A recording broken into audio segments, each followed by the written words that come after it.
I don't know. I'm just open up because we're doing them all at once. See? Too much pressure. Here's two guys that once dropped in. Stop it. Stop it. I gotta stop because I gotta read it. Oh. Fine, read it. I'll just cut it up later. Here's two guys that survived a break. Here's two guys that survived.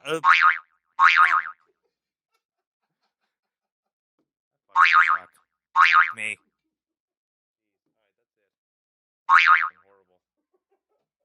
I didn't like doing it all at once. It's weird. Some say these two once survived a tornado with just a paperclip and a teaspoon of water. Aaron and Jonathan.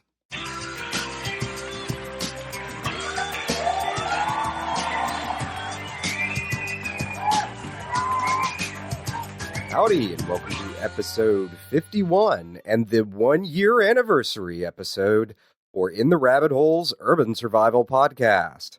In this episode, Jason McConnell, the Redneck Resource, joins us to recap what's been happening on the farm for the last year, and Jeep from the forum is here to moderate us. We're your hosts, Aaron and Jonathan, and you are in the Rabbit Hole. 1 year, safe and sound.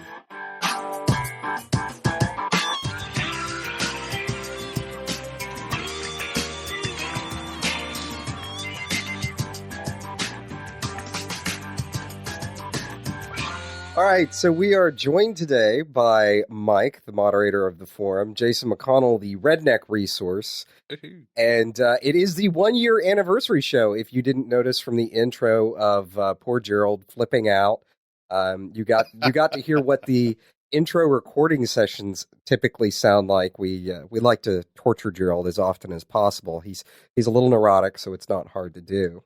And no, he does not breathe.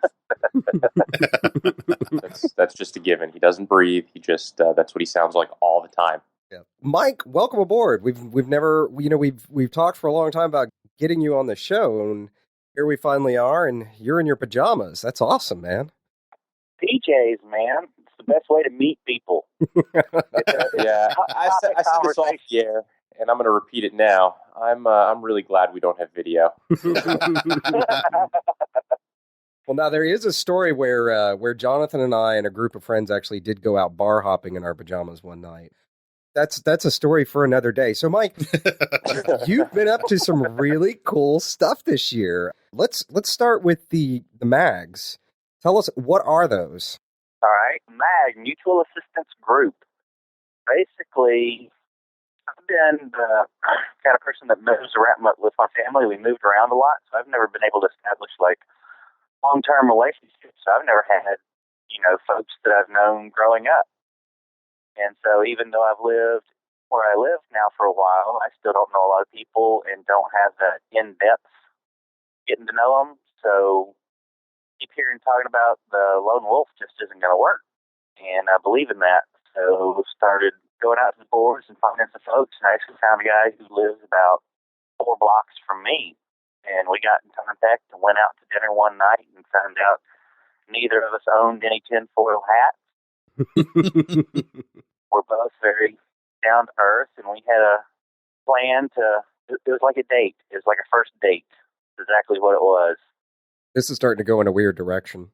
Yeah, this is still going in the wrong direction. Is this the right call then?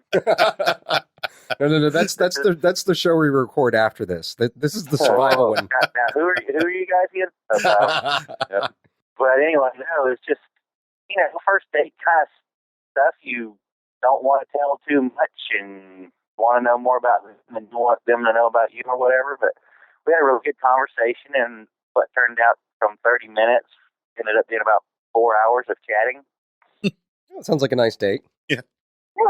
But he went home his way, and I went home my way, so that worked out.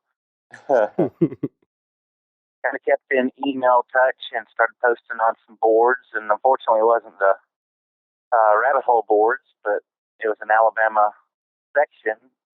More people finally we decided we'd have a get together and kind of posted more central and said, hey, everybody get together don't have any plans. This one's just going to be kind of social, get to know everybody, and see if everybody gets along. And that's the way it started. And our last meeting, we had 20 people. Most of them, I would say over half of them were full families. We had an agenda on the last two have had agendas for training and different things like that. Now we've even decided to go from monthly meetings to bi-monthly meetings. We're going to have what we call our tight mag, which is the families that we all really get along with and all have the pretty much the exact same values, no tinfoil hats, and we all prep for every day. And then there's the big group that comes in that has the wide variety of people. I mean, some come in their full fireproof uniforms and pretty much the world is going to end tomorrow and have 10 years supply of food, to people who just are starting out. And that's a real neat arena to talk to people. You get so many different viewpoints. That is really interesting. So when y'all get together, what kind of stuff do y'all go over? Well, our last one, since it's, we'll call that the public one, the big one, unfortunately, there's a lot of preppers that really like to talk about, just weapons. So we went over the specific Alabama laws and what they pertain to as far as concealed carry and castle doctrine and the force ladder, and when you can use lethal force and when you need to use less than lethal force. And this was led by two former police officers. We also had some printouts of not all, I'd say 8 of our appellate court decisions on use of deadly force court cases to see how the courts react to. That's really cool. How that happens. Before that, we had a combat medic come in and give us a quick and dirty on how to make a IFAC, individual first aid kit, and then a home first aid kit. That was really interesting to find out. For a combat medic, their whole kit weighs under a pound. Huh. Did not know that. Well, in the military, you're supposed to carry your own private kit, so he's not supposed to carry a kit for everybody. Mm. He only carries the stuff that he uses, like the stethoscopes and stuff like that. So an individual's person, their kit's very small. So we went over that, and that prompted a ton of questions. The meeting that I missed, they went over foraging, and they went out, and since this is Alabama, there seems to be some forest around, and they went and grabbed dinner just off of picking things up out in the forest. Spent about 2 hours and brought stuff back. It wasn't enough to feed everybody, but it made a side entree. I tried the pine needle green tea after they came back and told me how to make it, and I'll stick to my Diet Coke. I've had it before. I know exactly what you're talking about. Yeah, unfortunately, the piney woods that we're in around us in Houston don't have the vitamin C that the other. For some reason, we got the bum pine trees in our area. And all that swamp water. Yeah, right. Swamp water. Swamp, Texas. No, not in Texas. How do these groups come together? Do y'all just talk about it on forums and then decide on a meetup, or how does it get organized? Who takes leadership roles? How does all that work? Essentially, because there's a lot of people that are concerned about OPSEC, somebody says, hey, I'm interested on the forum, and all you see is a forum name, and whoever is coordinating it just says, send me a PM with your email. So all of the conversation and coordinations happens on the backside, just their email. So that's how that got started. I'm not a push-it-through leader, although I'm trying to learn how to do that.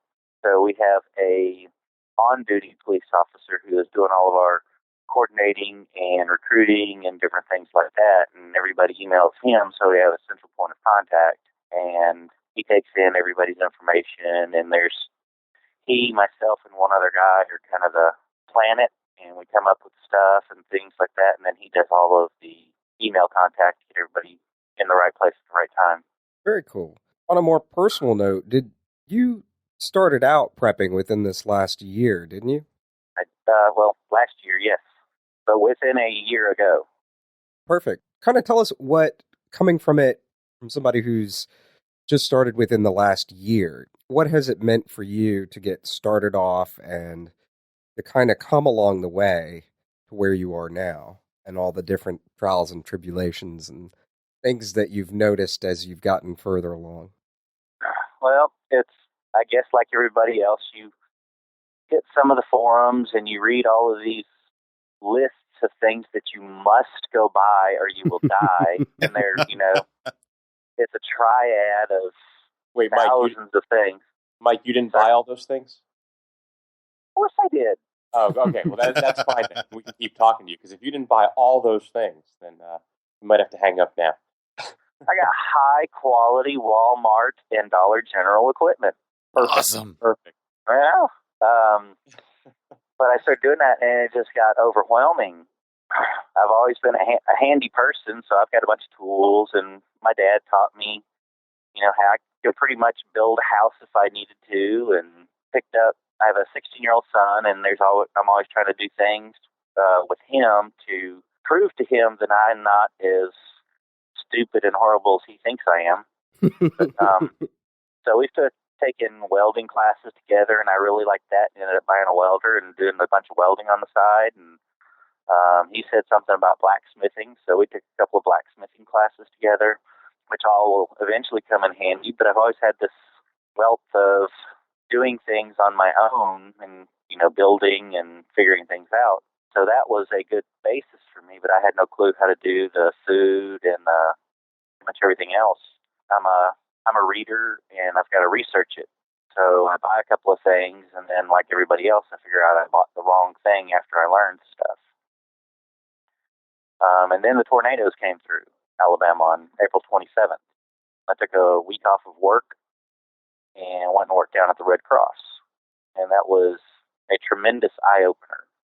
Found out that all of the things that I had thought and that I had started accumulating didn't mean anything.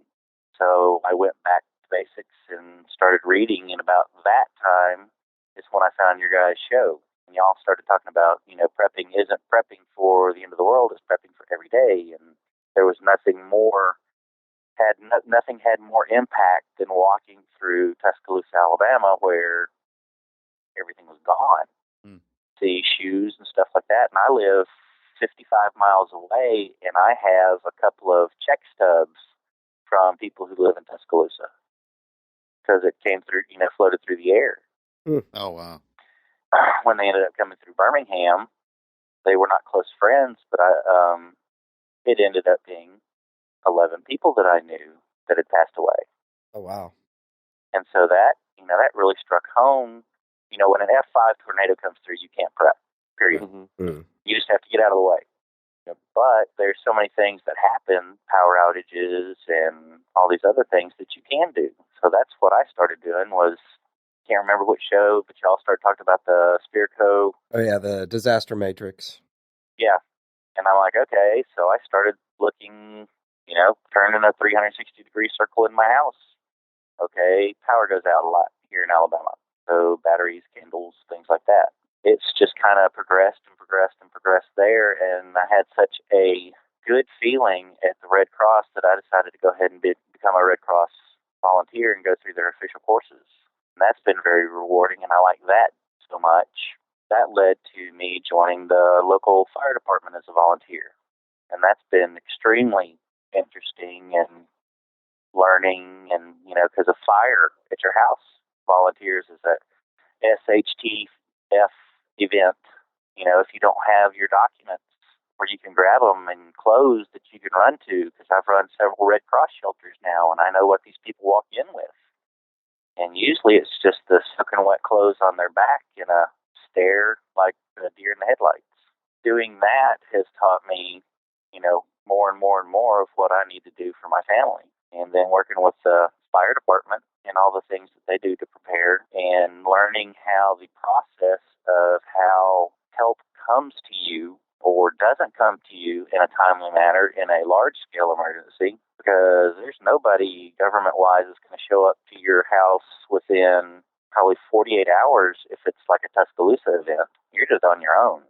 Oh, yeah. Even if you didn't have but mild damage, you're still going to have no cell phone, no water, no power for at least 2 days before anybody even comes to check to see if you're alive, because they're so overwhelmed. Mm-hmm. And Mike, one of the things you did, I think you mentioned that you searched your area for a CERT class or a CERT group. Yes. Can you tell us a little bit about that experience and what you ended up doing? Well, I did. And most certs, it seems, are county-based. And our county just does not have a cert unit. The sheriff, for whatever reason, has not pushed forward on that. And our sheriff is kind of not really, but the de facto emergency management person. So it's never been real high on his list. And so I've contacted the next county over, Jefferson County, and they only allow Jefferson County residents in. But you didn't allow any of that to stop you. You still went forward with a whole bunch of training, right? Oh, right. I went online, and through the LA Cert website, I found all of their training materials. Awesome. So I downloaded the instructor and the student stuff, and I went and figured it all out. But I'm also one of these people that, I can read something and completely understand it, but if I don't do it in a month, I've forgotten it. Oh yeah, I think everybody's that way. Yep. Yeah. So almost every weekend, I'm grabbing my 16-year-old who's complaining the whole way, so I have to pretty much tie him to the bumper and drag him with me. And I got one for you then. Yeah. No. 6'5", 290-pound eating machine. He's our own SHTF. But we go out and practice stuff, and he looks at me like, Dad, why are we doing this? All we got to do is turn on the water faucet. Why are we filtering all this water? Yeah. So how do you deal with that? How do you deal with a teenager other than, I guess, just dragging him along by the ears? Well, he is bipolar. So there are certain ways that you have to interact with him or else he goes off the deep end. And a couple of years ago, he and I took a long drive over the day and didn't have a shovel in the back. So that's okay. It was just a drive. It wasn't like, going out and hunting and only one person comes back. That time. Right. Yeah, this time. Yeah, he's always open for the next option. But now we went and learned how to communicate with each other. We spent an entire day of no stress, but learning how to communicate. So we'll start doing stuff, and when he gets wound up, I leave him alone, and I keep working on it. And then most of the time, he'll watch what I'm doing, and he'll start asking questions. And so that's how we do that, and it's actually a great experience because it's really hard to get in contact with him and really bond with him. There's teenagers, there's independent teenagers, fierce independent teenagers, and then there's him. So most of what you do with him, he needs to kind of come to you, and you can't really force a lot of things on him. That doesn't mean we really don't try, school, this, that, and the other. And he's a very great son and a great teenager. He is very yes or no, sir, and he's got a great heart. If you just do his homework, it'd be awesome. Not to diminish your aggravation, but I think that's most parents' feelings about their teenagers. Right? If they just get their heads out of their pants and into their books, they'd be doing okay. I'm telling you. Yeah, I told him when he was 12, I said, okay, Alec, when you become a teenager, what you're going to do is you're going to take your brain out and you're going to go flush it down the toilet because it's going to be totally useless to you. When we'll go round and round and round or something like that, he'll look at me. He goes, I just flushed my brain, didn't I? I said, yep. So he can see it. But anyway, so he's really kind of getting into it, and I've ended up building fobs for each member of the family, and my wife kind of looks at me and goes, well, that's nice. And, and it's got full change of clothes, shoes, everything that I see these people don't have in the shelters when they come in. We've had the shelter for tornado that I worked and shelter for, hurricane, was it Ivan that came through recently, I think? But it caused a bunch of flooding up here in Birmingham. And the reason we had much more flooding up here was when the tornadoes came through, all of the debris got down into the sewers, so the sewers could not dissipate the water fast enough. Right. And so a lot of people got flooded out of their homes. So I see what all these people come in without and what they need. You get a little care pack at the Red Cross, but, that's toothpaste, toothbrush, a towel, soap, and Mickey Mouse for the kids. And I'd rather have much more personal items to help me through if I were needing to go to a shelter. So a lot of the Red Cross and a lot of the fire department are my training grounds in lieu of CERT. And I think in a way that might even be probably better because you're really getting real world experience instead of just sitting in a classroom. Not that CERT's not great, but with CERT, you're just sitting in a classroom running through mock-ups and stuff, whereas you're learning in part trial by fire. I mean, you're actually seeing it firsthand. What do these people, what do refugees really look like? What do they show up without? And, as you've told us, I mean, they show up wet and without, well, most things. Yeah, you're asking them questions, and, for the first hour, they can't even tell you their address. Mm. Wow. So you've got to circle back around, and because they're just in shock. So at the Red Cross, that's why they have, at the shelters, they also have psychological counselors, just to listen. And that's all they really want, is they just want you to look in their eyes and listen to what they have to say. That is more than halfway to getting them to come back to reality. And I get so many hugs and thank yous and so many people that cry on my shoulders. And I'm not a go out and huggy, kissy person. I'm fiercely solitary. But I really get a charge out of that. It really makes me feel good. And then if I'm feeling good, I go back to my family and I feel good, so I'm better to them. They like me a lot more.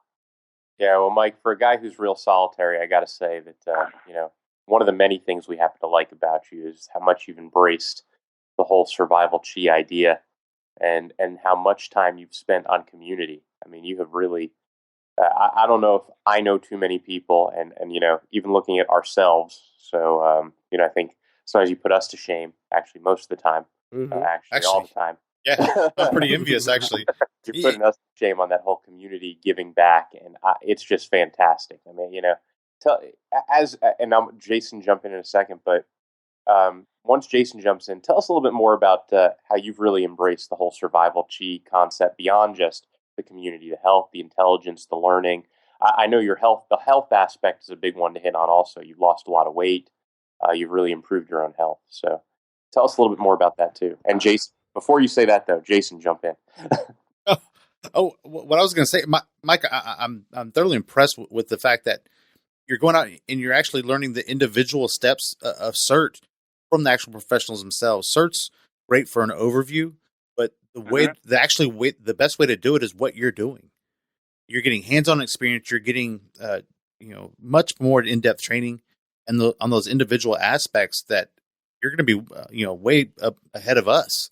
Once you've gone through that entire cycle. So I'm actually quite envious. I didn't. This was just the only path I had. So y'all are building me up to be this great guy, but I'm a horrible human being, actually. Yeah, highly doubt that. This is an improvement on the person I used to be. I was in a very dark place for many years, and this is where I've gotten knocked up to, and I still have so much further to go. But it's been fun. It's been challenging. It's been heartbreaking.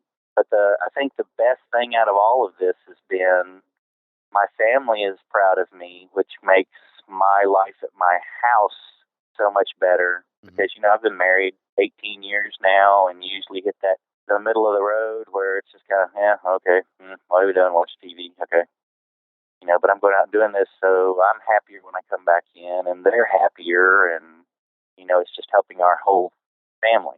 And that really ties back into you guys' survival chi. Oh, yeah, 100%. 100%. I mean, that's, if, what's the point of surviving if all you're doing is surviving another day to be miserable one more day or not having the best life you possibly can for one more day?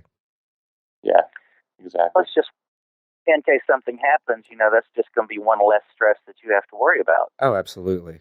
It's like me talking to my son who doesn't do his homework, and I'm like, if you just put in 15% more effort and you'll get better grades, then your mom and I won't be coming down on your head. But I'll tell him, I said, okay, if you do this, that's one less thing to worry about. Okay, if you do a little bit more on here, these are your check marks of stress that you're going to have.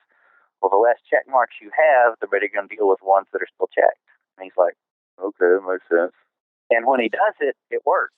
But like all of us, I don't always do everything I'm supposed to do. And when I back off and all of a sudden all this stress starts coming to me, I'm a lot less apt to let things slide. And I really get bent out of shape because I have too many things that I've allowed that I could have prevented that become stress on me that just stacks up on top of everything else that are things that are out of my control.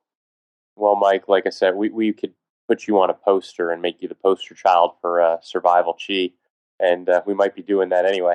Well, that's good because I look just like Brad Pitt, so that's going to be great. Awesome. I was going to say the same thing.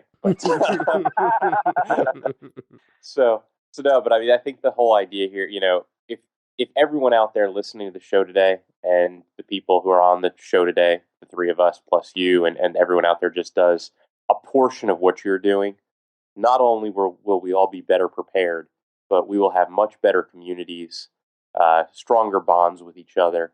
And, I think you are exactly what we want everyone to be doing, including ourselves. I mean, you're definitely a model to live up to on all this stuff. Sound like you're rode on balloons. Wonder where that came from.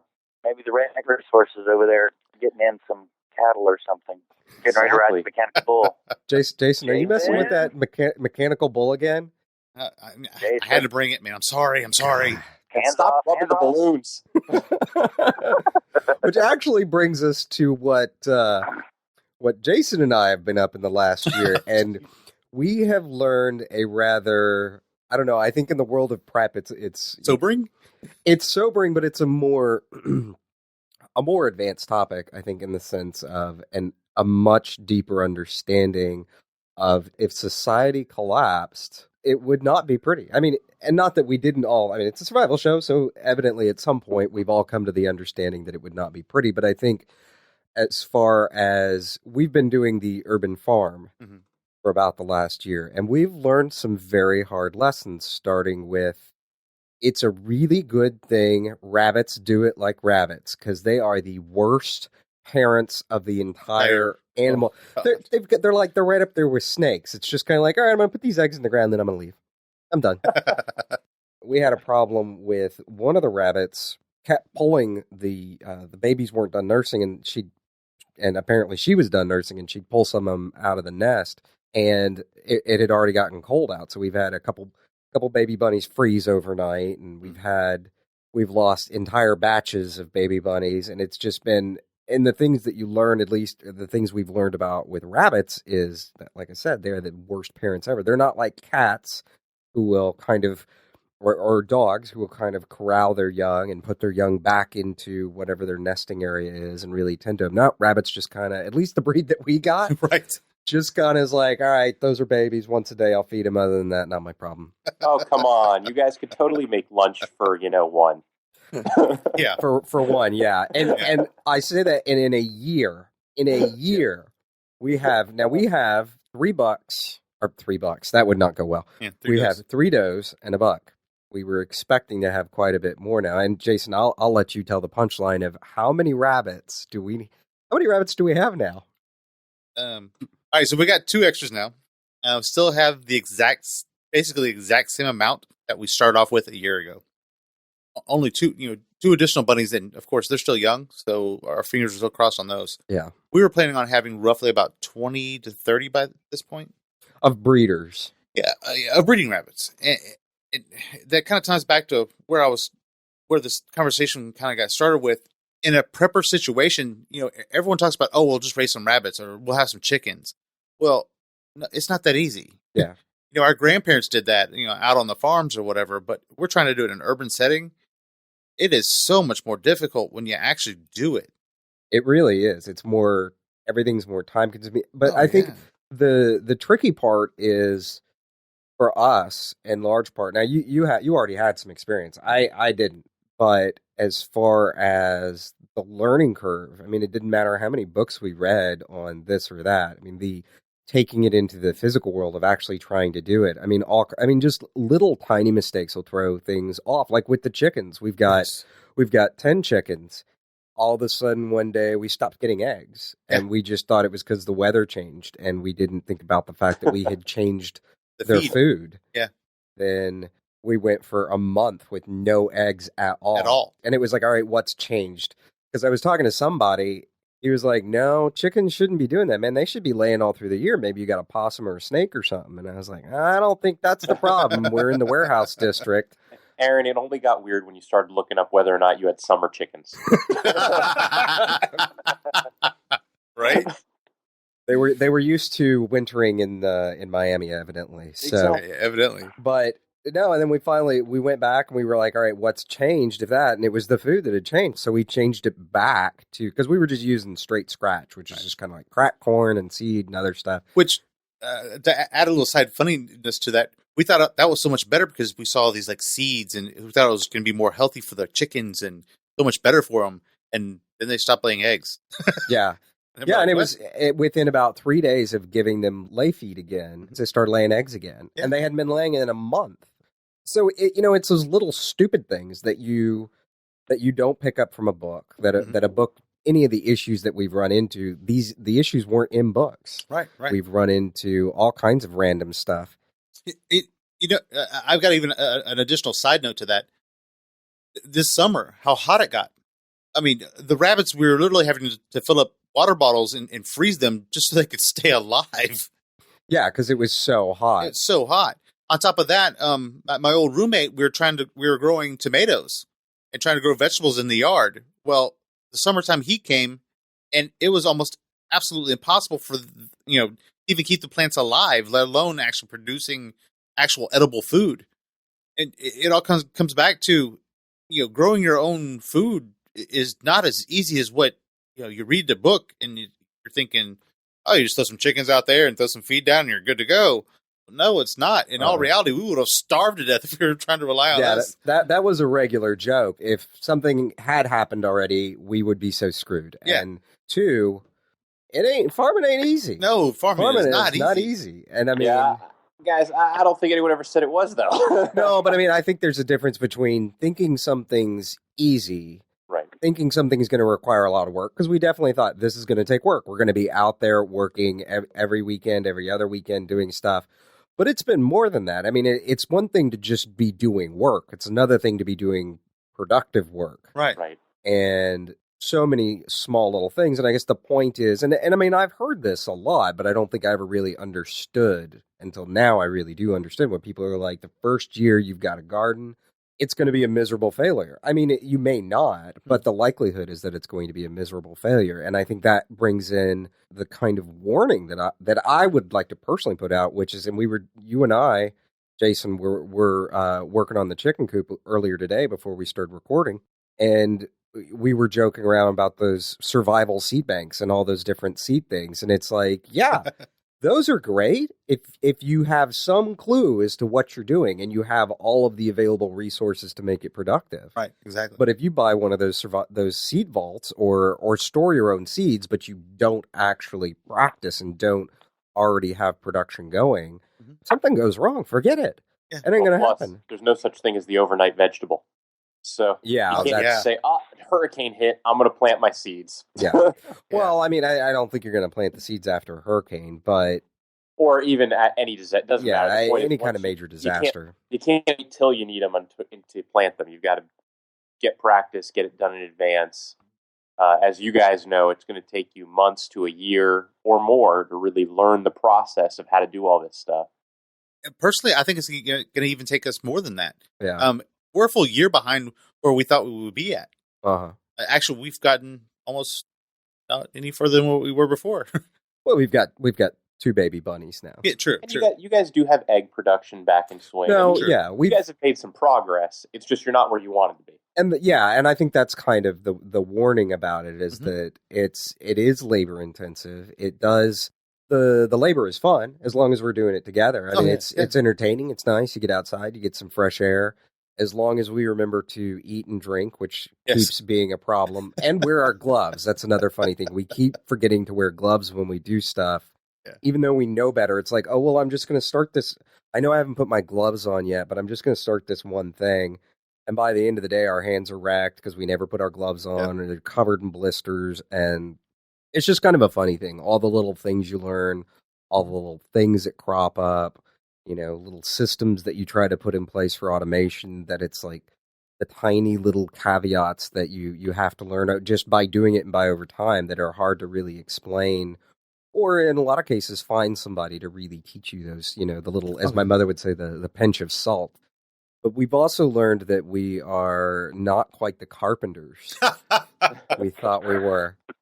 And we still run into this. We ran into this today when we were working. Most of the time, if we think something's going to take an hour, we need to count on it taking at least 2 hours or 3 hours. Like 4? Sometimes 4.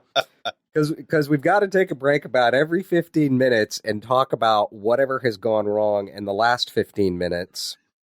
Whatever brilliant idea we had that didn't quite come out like we thought it would.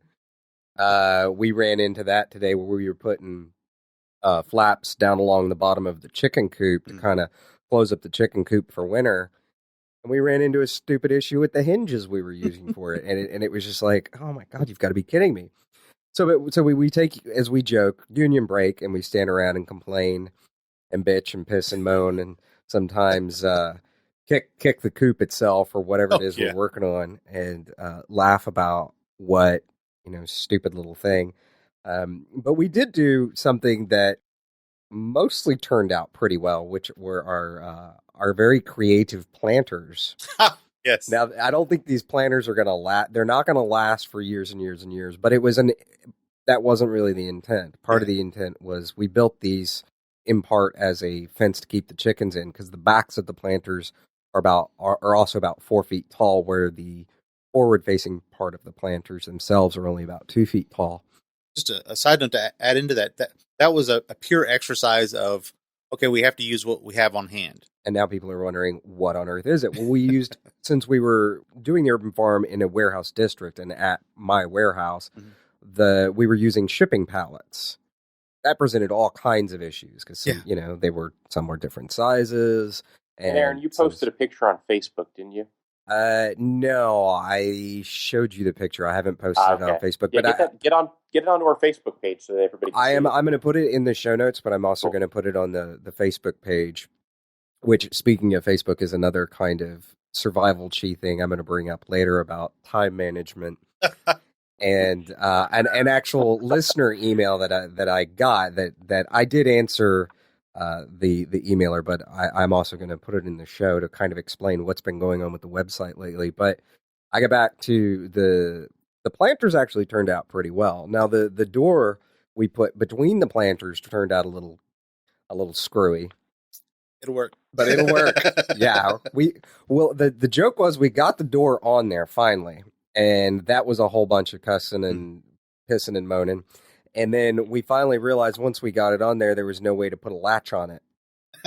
So we couldn't actually keep it closed. I was like, put a rope. So it was get a rope. But that was a lot of the comments today while we were working was Jason was like, screw it. Just put a rope on it, man. Let's be done with this thing. Just tie it together. Tie it together. Hey, duct tape, a rope, maybe paracord. You can fix anything. I'm telling you. There you go. Now that's actually, it's funny you mentioned paracord because that is how we used a big 5-gallon bucket to be the holding tank for the water for the automatic watering system for the rabbits. Mm-hmm. And we ended up using paracord to suspend that bucket because we were looking around, we got done and it was like, well, we ran out of chain. Because we were suspending the cages, too. We ran a chain, and I was like, I got some paracord in my truck. I was about to say, between the three of us, what do we have, like 400 or 500 miles of paracord? Pretty much. Probably, yeah. Pretty much. But we actually found a really good use for it. Yeah. Amazing. Yeah. Where was this stuff with all this stuff? Yeah. So the urban farm has been an interesting exercise, but hopefully this year we're actually going to grow some vegetables. Yes. Now that we've built planters.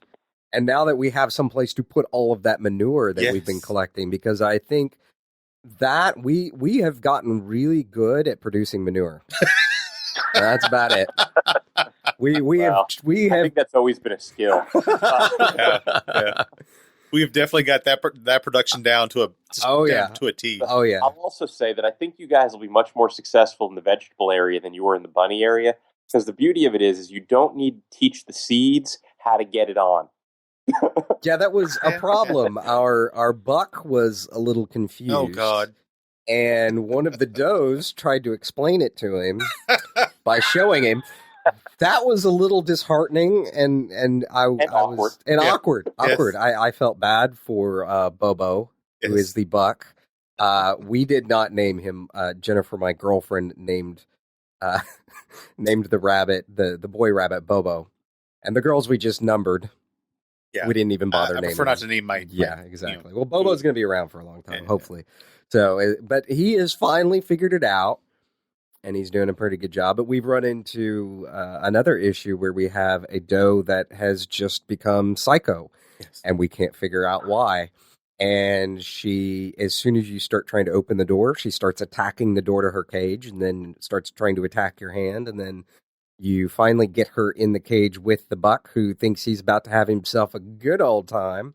And she bit him. Yes. He get bit in the ass. She bit him hard enough the other day. He squealed. I was about 15 feet away working on something else, and you were throwing her in there with him because we were going to try to breed again. And all of a sudden, I heard this yelp, and I turned around. I was like, "What was that?" Will her new name be Rabbit Stew? Yes, that Yeah, just actually. maybe. Now, The other side thought of that was we start a strain of attack rabbits. Well, There you go. Hey, I like that. Yeah, home defense rabbits. I can totally see that as a good way to go, especially in an urban environment where you have smaller space. Right? yes, she's pretty But I have a fast. good marketing department, though.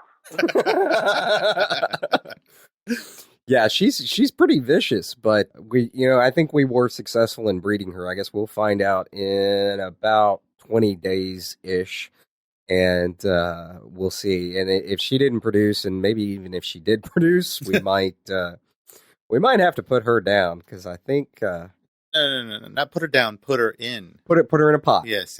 She might be going in a pot. But as we joked the other day, luckily we have managed to produce 2 replacements. Yes. In a year.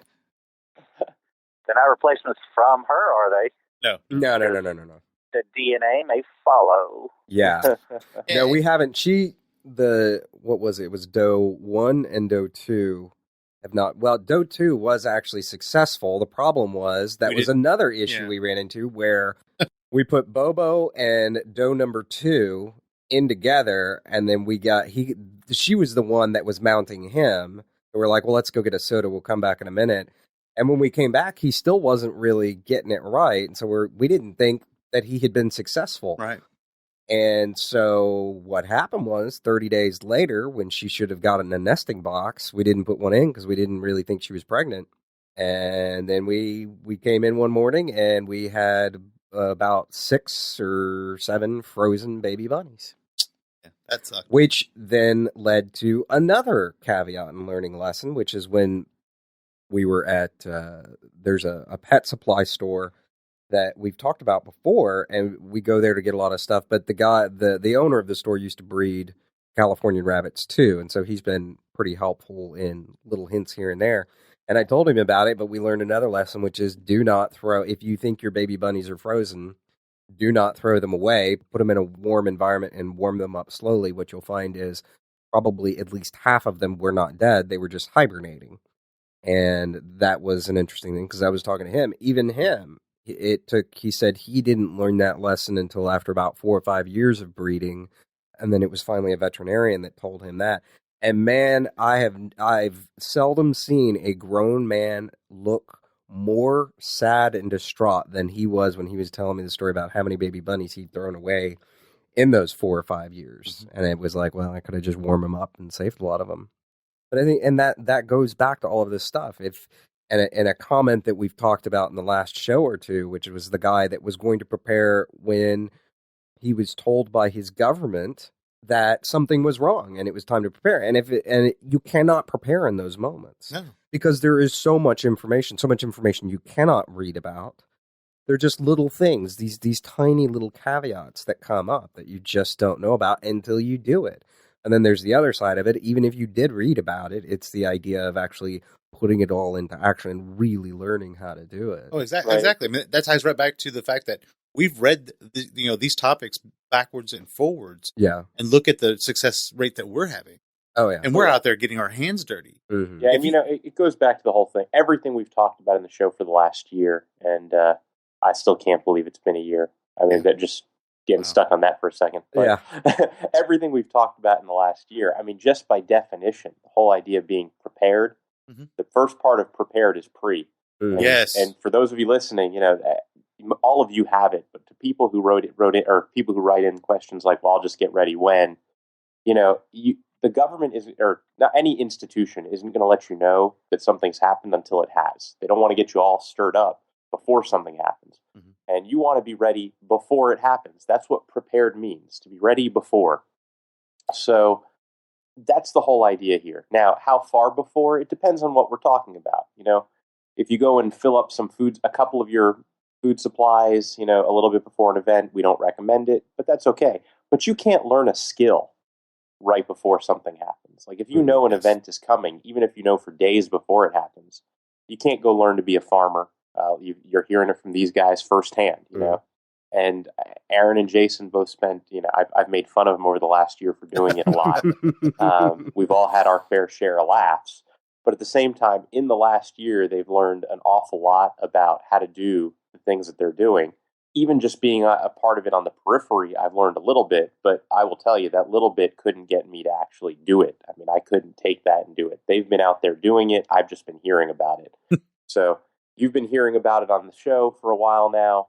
If you're interested, go do it, try it out, because what they're doing is complex enough that it takes generations of families sometimes to get a real farm going to the point where it's actually able to produce enough to feed themselves and other people. Mm-hmm. So for these guys to do what they're doing, in an urban environment, for Aaron and Jason to really get that going and to make it so that they could generate enough rabbits, vegetables, to even make a few meals, even a couple meals a week, is going to take a huge amount of work. And I think you guys would agree that you're not there yet. We hope to see you get there. I mean, I can't wait for that dinner that we have that's done completely off what's coming out of the urban farm. I'm ready for one of those. But I'm even okay just doing, that when you cook up that rabbit for stew, just let me know. Right? I think she has. I have a strong feeling she's going to be filling a pot of Jason's gumbo here. I don't know. I think I'm going to do a fricassee with her. Are you? Yeah, Are you? Yeah. She might be a little tough. I don't know. Just low and slow and raise it way down. It's just kind of like a smothered pork chop for about 8 hours. Thanks a lot. I'm getting hungry just thinking about it. Sorry, my stomach's growling now. Thanks a lot. I think what I don't want to do is scare people off, because it is a lot of work, but you and I have had an absolute blast, Jason. We really have. I mean, we have had more laughs. I mean, mostly at each other and at ourselves doing it. And sometimes the expressions on Jonathan's face when he's just like, what in God's name have you two built now? Exactly. What is that supposed to do, and what is it actually doing? Yeah, it's obvious that you guys have had fun doing it. But again, it goes back to that whole thing of any of the skills we've talked about in the last year. It doesn't matter, even the Appleseed stuff. So if you really want to learn Appleseed, yes, you can learn the basic skills in a weekend. But if you want to perfect that and make yourself really good at it, it's going to take you a long time. Mm-hmm. Same thing with farming, archery, all the other things we've talked about. It doesn't matter what it is. If it's a skill, you're not going to learn it overnight, and it's not going to just happen because something bad's happened in the world. All of a sudden, I'm going to learn how to. Yeah. And it's not only, you go out and learn it, you have to practice it. Oh, yeah. Right. Yep. I mean, everything. I've been trying to talk to, these guys here about taking another CERT class at least, because it was a brief overview, or taking some more Red Cross classes or whatever. But all of us have progressed in our lives as well. This isn't our full-time job. We have our normal jobs as well, and it's hard to squeeze in enough time to get those skills in practice and get out to those classes. But you just got to make the time. Oh, absolutely.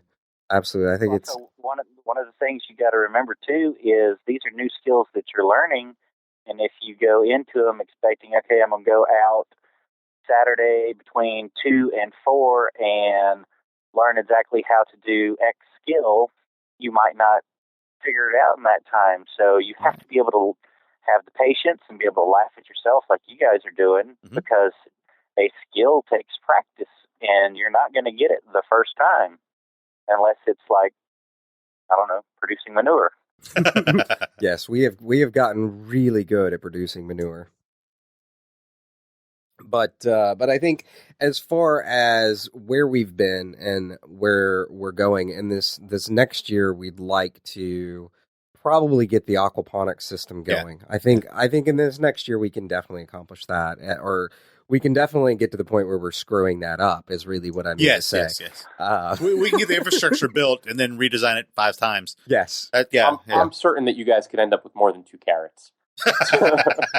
Well, we're hoping. No. Let's get. We got to set expectations high enough. I am certain that you guys can end up with more than 2 carrots. I challenge you. Yes. At this point, to make a dinner, a whole dinner. I'm actually on my 5th aquaponics book already, and it took me up to the 5th one before I even could figure out how it actually worked. Yeah, some of the mechanisms involved in the design, because you were looking at some really crazy designs. You brought them over one night. We were looking at it. Are you sure this is aquaponics? This looks more like a rocket ship, like the kind that you looked at when the diagram of like the rocket boosters from NASA when you were a little kid. I'm like, my God, that's a lot of parts. I mean, there are simple systems, but we don't like to do things simple. No, we got to make it complicated and automated. 2 stories and 2 vertical stories. Yeah, and that's some of the other challenges we've run into as far as like utilizing space in an urban environment. I mean, and trying to make the best of it, and sometimes having to go vertical. It's impressive what you've done, though. So I'm gonna throw this out there because I've found in my many years of business and everything else that a challenge tends to really drive people to do something. So quite seriously, I am now issuing a challenge to you and Jason that by this time next year, you will have the ability to cook a dinner for at least the 3 of us, our significant others, and maybe even Mike. Well, now the gauntlet, not his son, not his son. For Jeep. Yes, yeah, not his son, because that would be unfair. But good Lord, you better get another garden. Well, the gauntlet has definitely been thrown down, and I think we can accomplish it. We have the plans for the aquaponics system coming. Yes. The rabbits, I feel pretty confident we have finally gotten it Figure down. that one out. Yes. We've also learned that a lot of lessons about chickens, and that we actually need a lot more chickens than we thought we did. Yeah. Whether we end up, and I think that's one of the other projects coming up, is that we're going to try breeding some of the chickens that we already have and see what we can come up with. But we're also just going to flat out some of the stuff where we've looked at and just said, screw it, we're just going to go buy it. I'm tired of making it. We've done the exercise. We're good. Yeah, exactly. So I think going forward, we're going to definitely at least double the amount of chickens, because we've got 10. So I think we're going to go to about 20 chickens, and hopefully we can finally get the rabbit production to the right level, and definitely with the garden.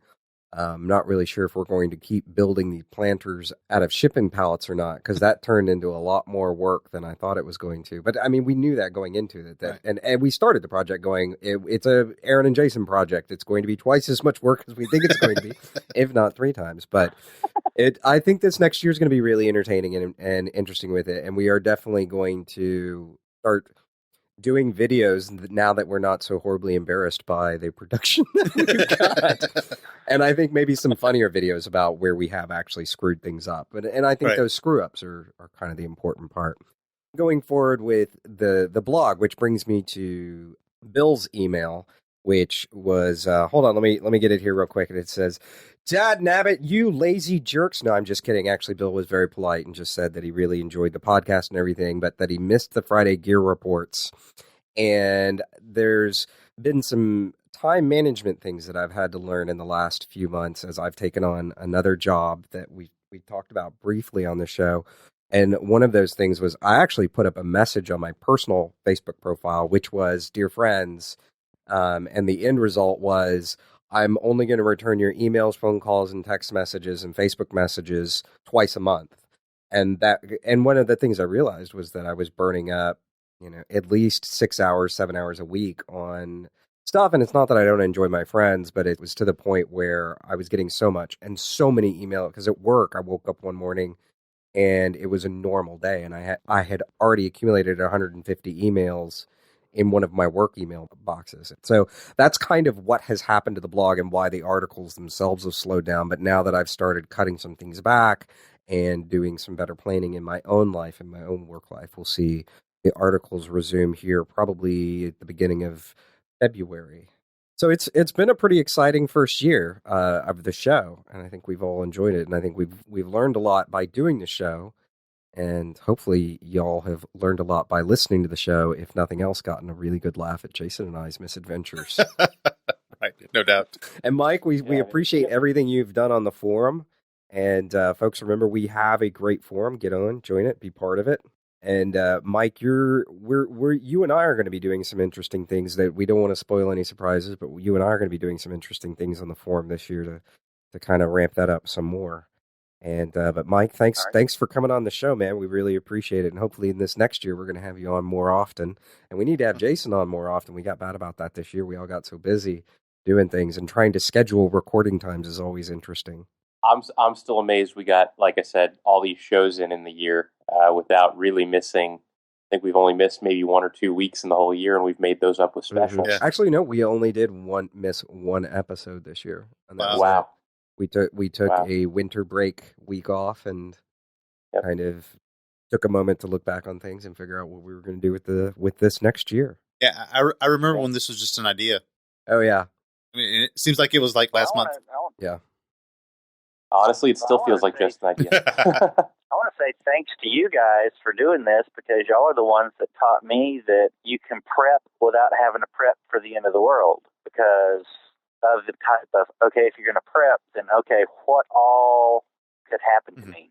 All right, I need 7 warehouses full of crap to be prepared. You still need that, Mike. And that, I'm working at it. By the way, y'all are going to get a pallet at your place. Don't worry about it. Just put it on the side and hold it. Deal, right? Mike, that's funny that you brought that up. At first, I kind of laughed at Aaron and John, because I mean, I was raised by a bunch of folks from Louisiana. Both my parents grew up on farms, so every summer I spent at least a month in South Louisiana, out in the swamps. I spent every November there for opening duck season. I spent quite a bit of my summertime up on the farms. And, these guys were talking about prepping, and I'm just like, well, as a kid, we did all of this stuff. You guys don't know that, kind of thing. Well, I came in kind of cocky about it, and we started, bringing all this stuff into practice, and I'm like, I'm lost. I was like, yeah, we used to do that as a kid, or we used to do that, but I don't know how to do that anymore. They did all that, and it's. Well, don't forget all these people who had all of these farms that we keep talking about, our grandparents and great-grandparents and stuff like that. That was their only job. Right. We've got, you guys have 45 hour jobs. And so you're only able to dabble in it. I mean, if you were to do it 7 days a week all the time, your learning ramp would be much more, you'd figure it out a lot quicker. Yeah. And that's another thing, is if you're not preparing even the smallest amount now, when something happens, like I told my son, this list of stress you're going to have, oh my God, it's going to be written on a toilet paper roll. Yeah. Of all these things. A little failure here and a little failure there is going to help out in the long run. Absolutely. And just be humble about it, and know that there's always so much more to learn.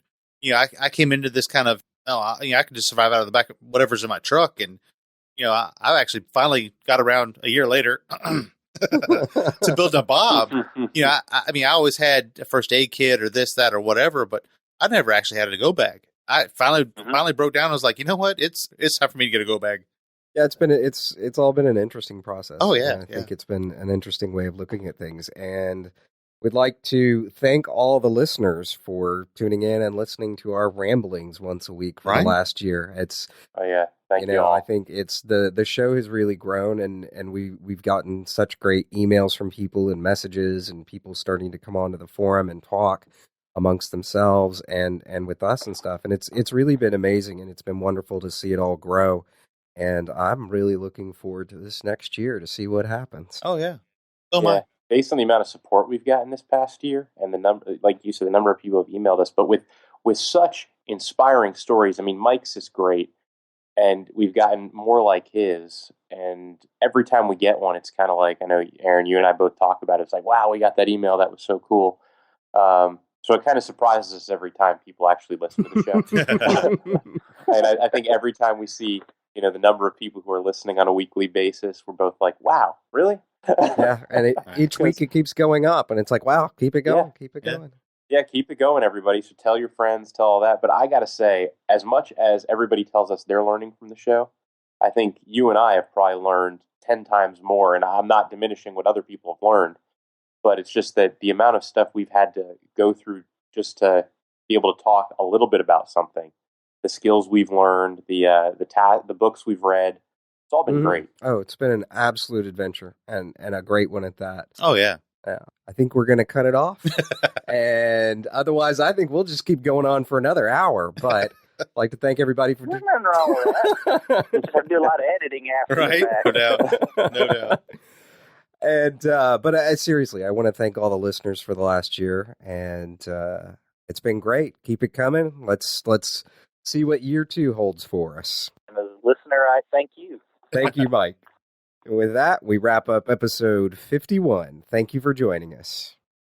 If you like the podcast, make sure to leave us a review in iTunes. It helps others find us. And if you didn't, well, why not tell us about it using the contact form on the site? Seriously. The show's for you, the listener, and if you have something to say, we're listening. Be sure to connect with us through Facebook, Twitter, YouTube, and the Urban Survival Forum through the links on the top right-hand side of the site at www.intherabbithole.com. Also, don't forget to sign up for the newsletter. By connecting with us, you'll receive updates about the site, notifications of new articles, and podcast episodes. That's right, we're not just a podcast. Every week, articles are posted to the site that cover all manner of topics relating to surviving in an urban environment, whether in good times or in extreme circumstances. Show notes are posted with each episode where we invite you to comment on the show, interact with us, interact with each other, and let the world know what you're thinking.